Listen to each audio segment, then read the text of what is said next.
कोल्हापूरच्या माजी महापौर हसीना फरासांची उमेदवारी मागे घेण्यात आलेली आहे। राष्ट्रवादीकडून हसीना फरासांच्या मुलाला उमेदवारी देण्यात आली होती। एकाच घरातील दोघांना उमेदवारी दिल्याने इतरांकडून नाराजी व्यक्त होत होती।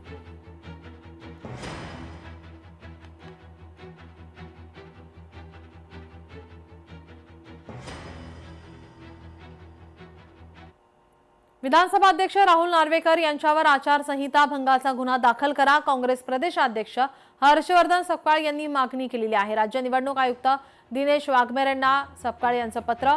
नार्वेकरांचे नातेवाईक प्रचारात सक्रिय असल्याचा आरोप आहे। विधानसभा अध्यक्षांच्या कार्यालयातील अधिकारी कर्मचाऱ्यांवरही कारवाईची मागणी केली आहे।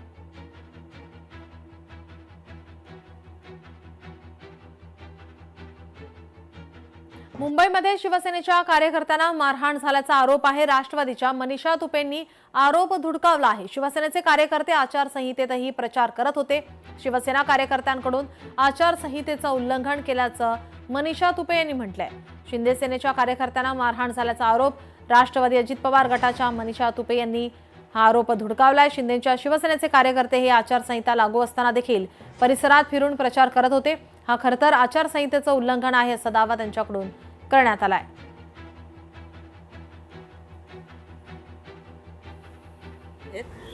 मी आत्ताच विरोधकांचं बाईट ऐकलं। त्यांचं म्हणणं की आम्ही विकासाचा अजेंडा घेऊन शिवसेनेच्या माध्यमातून विभागामध्ये प्रचार करत होतो। मला वाटतं हे जे उमेदवार आहेत त्यांना हे माहीत नाही आहे की आचारसंहिता चालू आहे।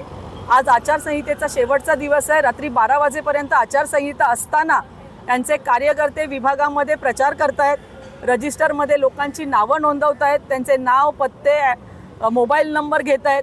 तर हे कुठेतरी निवडणूक आयोगाच्या दृष्टीने चुकीचं आहे। त्यांच्यावर कारवाई होऊ शकते।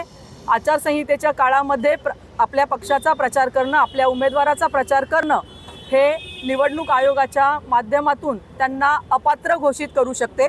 तर या माध्यमातून आम्ही निवडणूक आयोगाकडे त्यांची लोकशाही मराठी ऐका, पहा, जागरूक रहा।